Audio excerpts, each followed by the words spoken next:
I am actually planning to sell DIY eyelash extensions. So that will be for soon. Para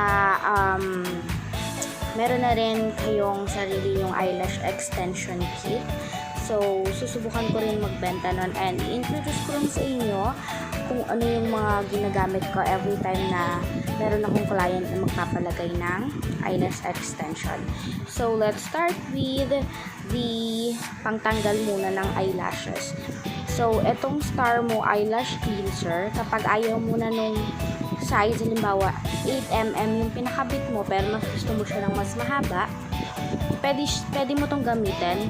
This one, Star Mo eyelash cleanser. Yan yung pampatanggal talaga ng eyelash extension kasi medyo mahirap talaga tanggalin yung glue dun sa eyelash natin. So, next is tong eyelash adhesive natin na glue. So, ito yung ginagamit ko if you want clear white. Yan. Ito, clear white. And then, for the black naman, ito, ginagamit ko. Pero, kasi itong black, meron siyang effect, parang effect dun sa eyes. Something like that. Parang bling-bling effect na gano'n.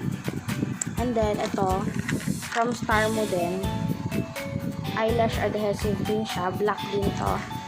And then, of course, yung tape natin sa ilalim ng mata. Ito yung ginagamit ko. Or sometimes, ito, this one. Meron ako ditong sample. Nilabas ko siya. Yan, ito. Para hindi didikit yung ilalim na eyelashes mo dun sa taas. Para hindi mahirapan yung magkakabit. So, ayan. Ito yung cotton buds natin.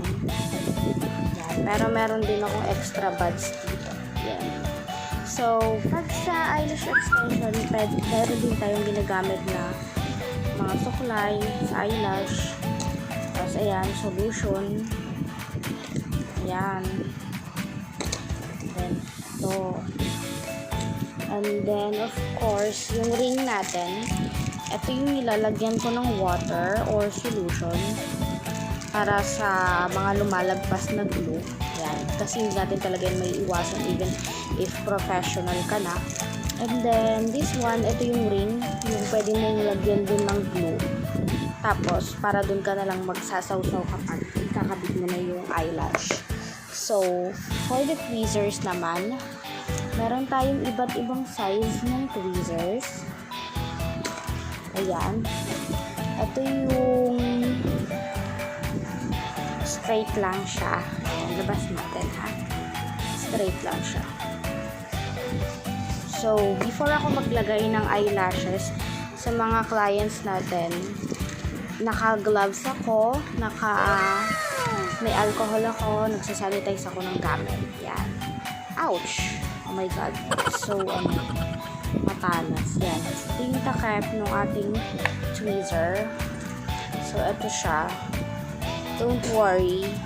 Kaya kailangan ang mga naglalagay ng eyelash extensions are professional only kasi meron tayong mga ginagamit na ganito katatalon or katutulis sa ating mga mata. It's so sensitive kaya kailangan natin ng professional na maglalagay. Pero gagawa ko ng mga video para alam niyo kung paano maglagay ng tama for your eyelashes and how to use the tweezers, of course, para hindi kayo magkakamali or hindi kayo madidisgrasya. And as well as the cutter. So, itong cutter na to, pwede mo siyang gamitin if, kunyari, naubusan ka ng sizes ng eyelash mo. For example, this one is 10mm. So, naubusan ka, gusto mo ng 8mm, pwede mo siyang bawasan using this cutter. So, huwag kayong gagamit ng gunting kasi hindi siya yung talagang ginagamit. So, another size of tweezer is this one. Ito yung ginagamit sa pag magkakabit ka na ng eyelash. Ganito siya. Unlike the other one, can you see pa? Ayan. Ayan. Yan, ayun. Tapos, introduce ko lang din ulit sa inyo. And ito yung ginagamit natin parang panghangin dun sa pilik mata natin. Yan. Pwede rin kayong gumamit ng mga mini fan. So, natutuyo agad yung eyelash glue natin dun sa mata. So, gagawa din ako ng video, of course, kung paano siya maglagay. And this one, ito yung mga ginagamit ko sa eyelash natin. So, meron tayong 8mm. By the way, meron tayong mga volume na tinatawag dito. So, ito, volume 1 lang siya. 2D siya, 2D. Hindi siya 3D, 4D. Again, ito yung let's open it. So, ito yung 8mm na 2D. So, volume 1 lang siya. And volume 1, super natural yan. Tignan sa pilik mata mo, para talaga siyang pilik mata. Or para talaga siyang natural eyelash. So, let's go for the 10mm. Ito, volume 2. Volume 2, 10mm. Medyo madumi na kasi ginamit ko siya pang sa glue. Ayan. Hindi ko kasama. This one. Yan. Yan. 10mm. Volume 2. Yun yung volume 2 natin. Ganun siya kakapal. Kung pansinin nyo, ito is volume 1. 2D lang siya. Ayan. Pero ito, medyo makapal siya. Then, let's go to the 12mm. This one. This one is 12mm. Ayan. Kung papansinin nyo, madami siyang strands. Ginagawa siyang ganito. Ayan. So, professional ka, you can just create your own na ganitong size, volume. Ikaw bahala kung anong volume ang gusto mo. Yan. Ito volume 2. So, ikaw bahala sa mga ganito, ikaw bahala kung volume 1, volume 2, volume 3, volume 4, and volume 5 yung gagawin mo. Yan. Ito yung 12mm natin. So, wala pa akong ginagawang 12mm na ganito kasi usually, yung mga clients natin is 8mm to 10mm lang talaga sila. So, ito yung volume 3 natin para sa 10mm. Volume 3. Yan. Diba? Mas makapal siya dun sa volume 2. Ng konti. Handmade siya. 100% handmade. So, ayun. And then, paano nga ba tayo maglalagay ng eyelashes? Ano nga ba yung process na dapat susunod natin? Siyempre, first, kailangan natin isanitize yung mga gagamitin natin. Like the tweezers. Yan. Kailangan natin siyang isanitize lalo na ngayon. Iba't ibang client tayo. Kaya, kailangan isa-sanitize natin yung lahat na gagamitin natin for the clients. And the first step you should do is to add water. Here, I suggest yung water is maligamgam. And then, sorry, itong ring, sige, mag-ibas tayo ng ring. Pag natin siya.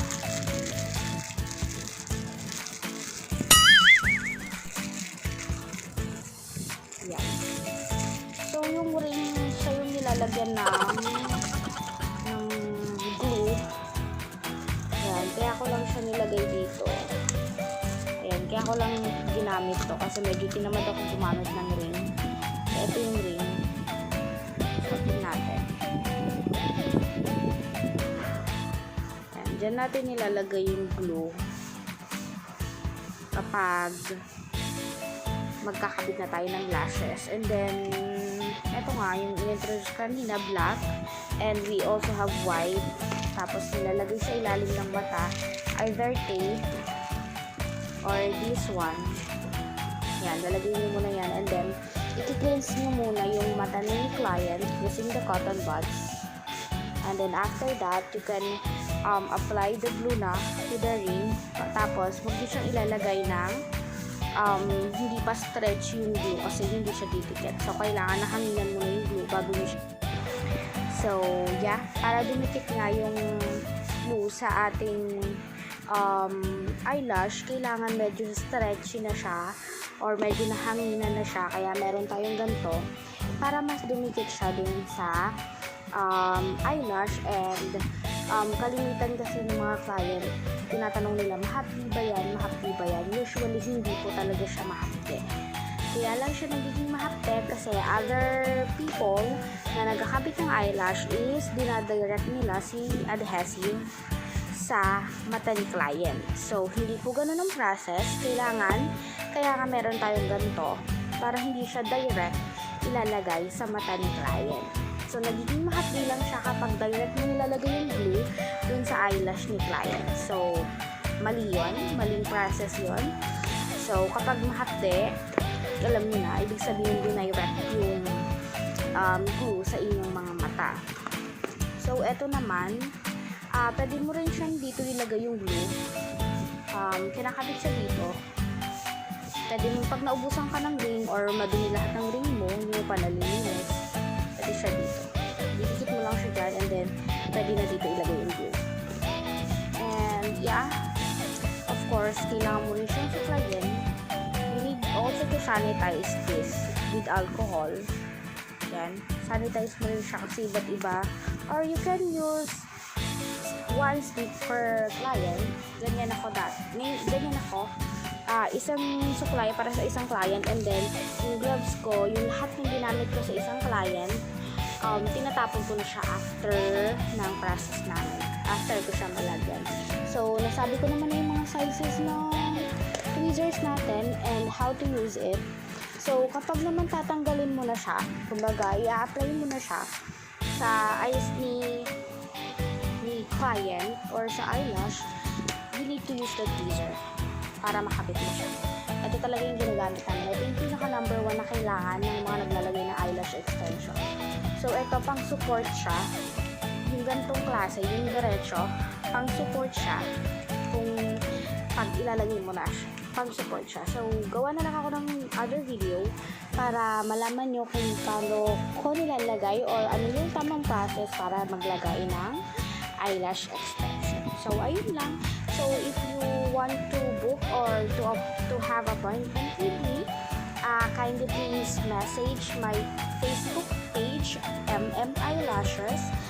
The link is on the description box below. And sa mga naging client ko, thank you so much for trusting me, and I hope pag gusto niyo ulit magpalagay sa akin, ulit kayo magpalagay. Thank you so much. Bye bye guys. Love you all.